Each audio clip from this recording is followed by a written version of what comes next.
Maranatha, Tuhan Yesus akan datang, Tuhan Yesus pasti datang, dan Tuhan Yesus segera datang. Saudara-saudara yang dikasihi di dalam Tuhan kita Yesus Kristus, mari kita baca di dalam Mazmur 145 ayat 9. Mazmur 145 ayat 9. Ini ayat cuma satu ayat, saya akan membacakannya. Tuhan itu baik kepada semua orang dan penuh rahmat terhadap segala yang dijadikannya. Saudara-saudara, ketika saudara membaca firman ini, apa yang saudara pikirkan? Di dalam Mazmur 145 ayat 9 ini jelas dikatakan bahwa Allah itu baik kepada semua orang. Allah itu baik kepada orang yang percaya di dalam Yesus, tetapi Allah itu juga baik kepada orang yang belum percaya kepada Yesus. Kebaikan Allah itu melintasi semua manusia di muka bumi ini. Dan kebaikan Allah itu melintasi semua orang yang berasal dari iman apapun. Allah itu baik kepada kita orang percaya, kepada orang Kristen. Allah itu juga baik kepada orang Muslim. Allah yang kita sembah itu juga baik kepada orang Hindu. Allah itu juga baik kepada orang Buddha. Allah itu juga baik, bahkan baik sekali kepada siapapun di muka bumi ini. Ada orang selalu berkata begini, God is good. Tuhan itu baik. Ini hal pertama yang ingin saya sampaikan di dalam Mazmur 145 ayat 9. Lalu yang kedua ini adalah Allah itu melimpahkan kasih karunia kepada semua ciptaannya. Kasih karunia Allah itu dicurahkan kepada bumi ini dan dicurahkan kepada semua yang ada di dalamnya. Kasih karunia Allah itu tertuju kepada semua manusia di muka bumi ini. Kasih karunia Allah itu berlaku untuk semua manusia dari background apapun, dari suku apapun.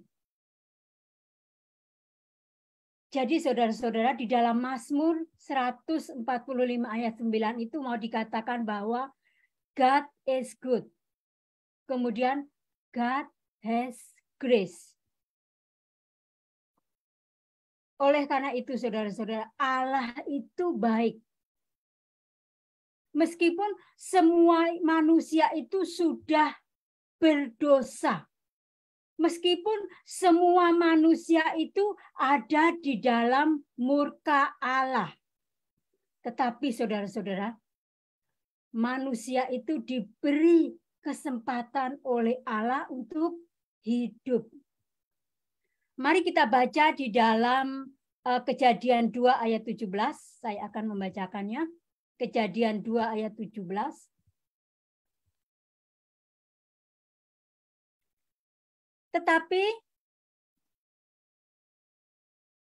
Tetapi pohon pengetahuan tentang yang baik dan yang jahat itu janganlah kau makan buahnya. Sebab pada hari engkau memakannya pastilah engkau mati. Firman Tuhan ini sangat jelas mengatakan bila Adam itu melanggar perintah dari Allah, maka Adam akan mati. Dan Adam pasti mati. Di dalam Kejadian 2 ayat 17 ini dikatakan dengan jelas mengatakan bahwa orang berdosa itu harus mati. Tapi saudara-saudara, mengapa sampai detik ini orang-orang yang berdosa itu masih hidup? Jawabannya apa? Karena Allah itu Allah yang baik. Di dalam Mazmur 145 ayat 9 yang sudah kita baca tadi, dikatakan bahwa alasan mengapa orang berdosa itu sampai hari ini masih hidup dan belum dihukum oleh Allah, karena apa? Karena Allah itu penuh rahmat. Allah itu penuh kasih karunia kepada orang yang berdosa. Allah itu belum menghukum orang berdosa. Allah bahkan masih memberikan kesempatan kepada orang berdosa untuk hidup. Sampai detik ini, saudara-saudara, Allah masih mempunyai kasih karunia kepada orang-orang yang berdosa. Semua orang yang berdosa dimanapun di dunia ini itu menerima kasih karunia Allah. Dan itu disebut sebagai kasih karunia umum atau common grace. Sekali lagi saya mau jelaskan. Semua orang yang berdosa itu menerima kasih karunia Allah yang disebut sebagai kasih karunia umum atau common grace. Mari kita baca di dalam Roma 1 ayat 18 sampai 19, Pendeta Wanda akan membacakannya.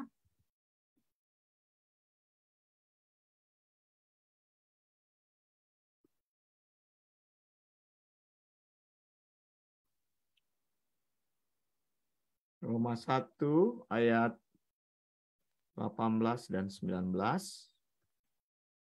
Firman Tuhan berkata, sebab murka Allah nyata dari sorga atas segala kefasikan dan kelaliman manusia yang menindas kebenaran dengan kelaliman. Karena apa yang dapat mereka ketahui tentang Allah nyata bagi mereka. Sebab Allah telah menyatakannya kepada mereka. Amin. Di dalam Roma 1 ayat 18-19 ini dikatakan bahwa murka Allah itu dinyatakan kepada orang-orang yang berdosa atau orang-orang fasik. Itu juga dikatakan bahwa kasih karunia Allah itu dinyatakan kepada orang fasik agar apa? Orang fasik itu bisa mengenal Allah. Saudara-saudara yang dikasihi di dalam Tuhan kita Yesus Kristus, meskipun seseorang itu secara posisi itu berada di dalam dosa dan otomatis mereka itu mengalami yang namanya murka Allah, tetapi Allah masih menyatakan kasih karunia-Nya kepada mereka, yaitu common grace atau kasih karunia Allah secara umum. Sehingga mereka itu masih mempunyai pikiran yang terbuka untuk mengenal Allah. Allah sebagai Sang Pencipta, Allah sebagai pemelihara bagi semua ciptaannya. Amin. Kasih karunia Allah yang disebut sebagai common grace itu adalah begini. Manusia berdosa itu diberikan sedikit pengetahuan kebenaran bahwa Allah itu Sang Pencipta, Allah itu Sang Pemelihara, Allah itu Sang Pemberi berkat. Bahwa semua berkat, semua kepintaran, pengetahuan, dan kehebatan manusia itu datangnya dari Allah. Amin. Amin. Maka manusia itu harus menghormati Allah sebagai Allah Sang Pencipta dan Allah Pemelihara. Tetapi kita harus ingat, saudara-saudara, orang yang berdosa itu mempunyai kebutuhan yang paling utama itu adalah apa? Mereka itu harus dibebaskan dari dosa. Mereka itu harus terhindar dari murka Allah. Makanya saudara-saudara, Allah itu tidak akan berhenti hanya sampai kepada kasih karunia secara umum atau common grace. Allah itu juga mencurahkan kasih karunia-Nya yang bersifatnya itu menyelamatkan atau saving grace. Jadi saudara-saudara, bukan berarti bahwa Allah itu mempunyai dua macam kasih karunia. Bukan itu saudara-saudara. Allah itu hanya mempunyai satu kasih karunia. Allah itu penuh rahmat terhadap semua yang dijadikannya. Allah itu mempunyai dua fungsi. Yang pertama, kasih karunia Allah itu mempunyai dua fungsi, maksud saya. Kasih karunia secara umum atau common grace, atau common grace. Kedua, kasih karunia yang menyelamatkan atau saving grace. Ada beberapa orang mengatakan juga special grace. Jadi, kasih karunia itu mempunyai dua fungsi. Common grace dan saving grace. Lalu, apa yang membedakan antara common grace dan saving grace? Saving grace itu hanya diberikan kepada orang-orang pilihan yang sudah ditentukan oleh Allah, yang sudah dipilih Allah untuk diselamatkan dan untuk masuk di dalam kerajaan Allah. Amin. Saving grace itu saudara-saudara, sifatnya itu menghancurkan dosa, menghancurkan penalti dosa. Ini terjadi karena apa? Karena Roh Kudus yang bekerja untuk orang-orang pilihan. Sehingga orang itu dibersihkan, orang itu diampuni dosa-dosa. Hanya Roh Kudus yang menjadi seal antara common grace dan saving grace ini. Jadi setiap orang yang sudah mengalami saving grace, maka saudara-saudara, Roh Kudus berada di dalam orang tersebut. Melalui Roh Kudus yang ada di dalam diri orang yang sudah diselamatkan, maka Roh Kudus akan memberikan iluminasi untuk orang tersebut menerima kebenaran dan menerima keselamatan di dalam Kristus Yesus. Amin. Saving grace itu adalah kasih karunia yang tidak bisa ditolak oleh orang-orang pilihan Allah. Saving grace itu akan mengubah hati sehingga dia menerima keselamatan di dalam Kristus Yesus. Dia itu akan bersedia untuk hidup di dalam kehendak Allah. Saving grace itu kepada orang yang memang sudah dipredestinasikan oleh Allah, sehingga orang tersebut siap untuk menerima keselamatan di dalam Kristus Yesus. Amin. Saving grace itu bekerja secara rohani. Dengan cara dia itu bekerja secara kreatif untuk memperbarui seluruh kodrat atau natur orang berdosa. Sehingga orang berdosa itu sanggup, sehingga orang berdosa itu bersedia untuk menerima keselamatan di dalam Kristus Yesus dan menghasilkan buah-buah rohani. Amin. Amin. Itu tadi adalah saving grace. Lalu bagaimana dengan common grace? Common grace itu adalah kasih karunia yang bisa ditolak oleh manusia. Common grace itu hanya bekerja di dalam pikiran manusia. Common grace itu hanya bekerja di dalam moral manusia. seseorang itu bisa diberkati oleh Allah. Dia bisa mengalami kepintaran, atau seseorang itu bisa diberkati oleh Allah secara moral, tetapi orang tersebut belum mau menerima Yesus sebagai Tuhan dan Juru Selamat pribadi. Yesus adalah kebenaran, Yesus adalah keselamatan.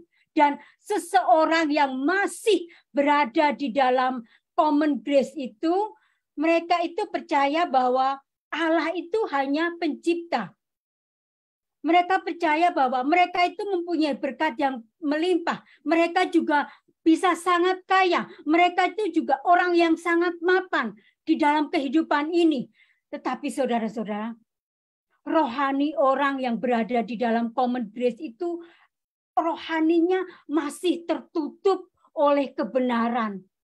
Rohaninya masih tertutup di dalam keselamatan untuk Yesus Kristus. Orang yang berada di dalam common grace itu mempunyai rasional. Mereka itu mempunyai pikiran yang pintar. Mereka itu jenius. Mereka itu mungkin kaya. Mereka itu, tetapi saudara-saudara, rohani mereka masih mati. Mereka itu orang-orang yang belum dipimpin di dalam karya keselamatan di dalam Kristus Yesus.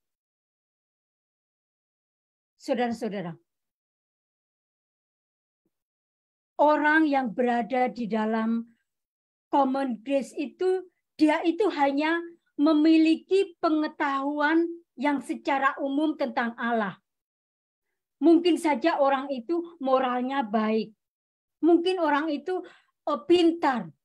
Orangnya sopan. Orangnya mereka mempunyai pikiran, pengetahuannya itu sangat maju. Tapi jangan salah, saudara. Mereka itu hanya mempunyai kebenaran mengenai Allah secara umum saja. Orang yang masih berada di dalam common grace itu statusnya masih sama. Orang itu masih berada di dalam murka Allah. Orang itu masih berada di dalam dosa. Common grace tidak akan pernah membuat orang percaya di dalam Kristus Yesus. Saudara-saudara yang dikasihi di dalam Tuhan kita Yesus Kristus, maka betapa penting, betapa krusialnya seseorang itu menerima apa yang disebut dengan saving grace atau special grace ini. Kasih karunia yang akan mengubah posisi seseorang dari orang yang berdosa, dari orang yang berada di dalam murka Allah, menjadi orang yang dikasihi oleh Allah. Amin. Jadi saudara-saudara, tidak cukup kita ini hanya mengatakan bahwa Allah itu baik. Allah itu penuh rahmat bagi semua orang.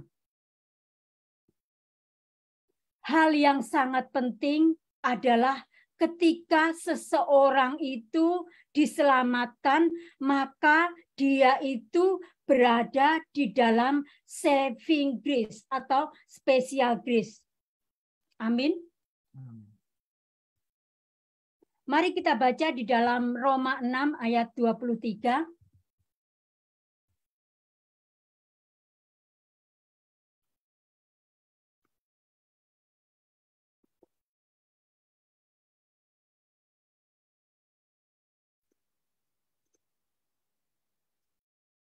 Roma 6 ayat 23, saya akan membacakannya. Sebab upah dosa itu maut, tetapi kasih karunia Allah ialah hidup yang kekal di dalam Kristus Yesus Tuhan kita. Amin. Amin, saudara-saudara. Lalu ada yang bertanya kepada saya, Bu Erna, apakah orang yang saat ini masih berada di dalam common grace itu bisa berpindah atau suatu saat dia menjadi hidup di dalam saving grace? Dengan tegas saya akan katakan bisa. Lalu apa yang harus kita lakukan, saudara-saudara?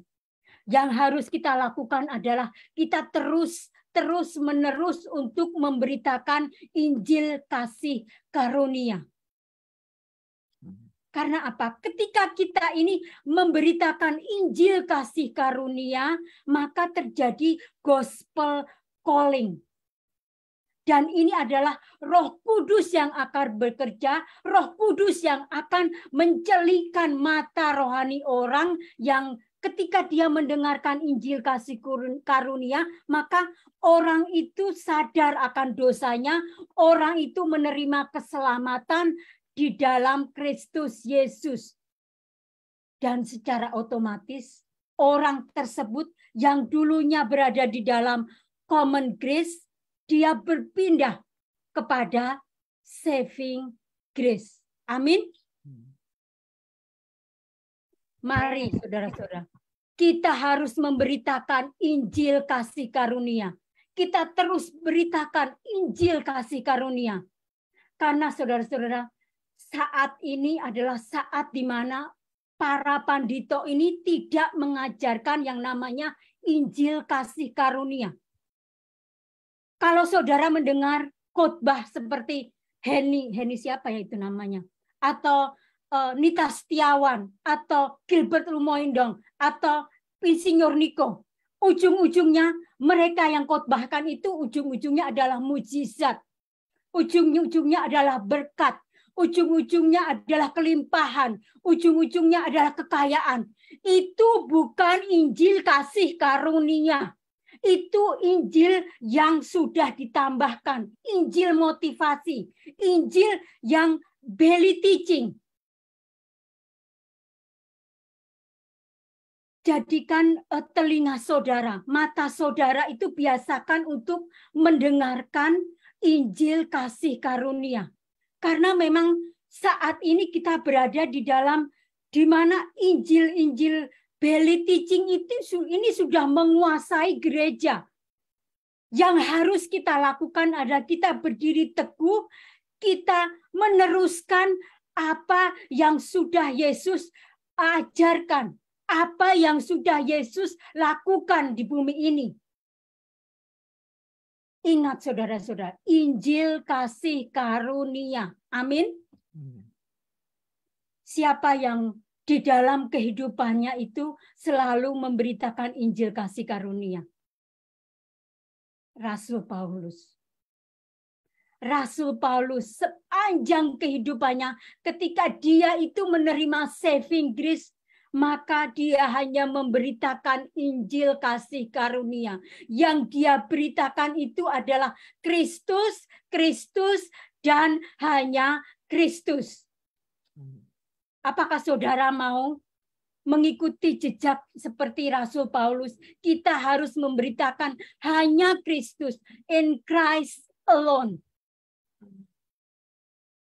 Saudara-saudara, kalau saudara ini menyelidiki tulisan atau surat dari Rasul Paulus, dia itu selalu mengawali dengan kalimat kasih karunia Allah. Kemudian di akhir suratnya dia juga mengatakan kasih karunia Yesus Kristus. Hanya kasih karunia Yesus Kristus saja yang Rasul Paulus beritakan. Ini adalah tantangan juga bagi kita. Mari kita terus beritakan, mari kita terus sampaikan bahwa Yesus itu adalah juru selamat orang-orang pilihan. Amin. Saudara-saudara, ternyata konsep dari Rasul Paulus mengenai suratnya, mengenai awal dan akhir tentang kasih karunia itu, dia itu mengikuti konsep dari firman Tuhan. Firman Tuhan di dalam Kejadian ayat pertama itu mengatakan bahwa pada mulanya Allah. Di dalam Kejadian 1 ayat 1. Pada mulanya Allah. Allah. Dan diakhiri dengan di dalam kitab Wahyu yang terakhir, dia yang mengatakan bahwa kasih karunia Yesus menyertai kamu sekalian. Pada mulanya Allah. Allah saja yang harus kita beritakan. Injil saja yang harus kita beritakan. Dari kitab Kejadian sampai kitab Wahyu saja yang harus kita beritakan. Jangan ditambah-tambahi, jangan dikurang-kurangin. Mari saudara-saudara, kita harus memberitakan Injil kasih karunia Allah. Amin.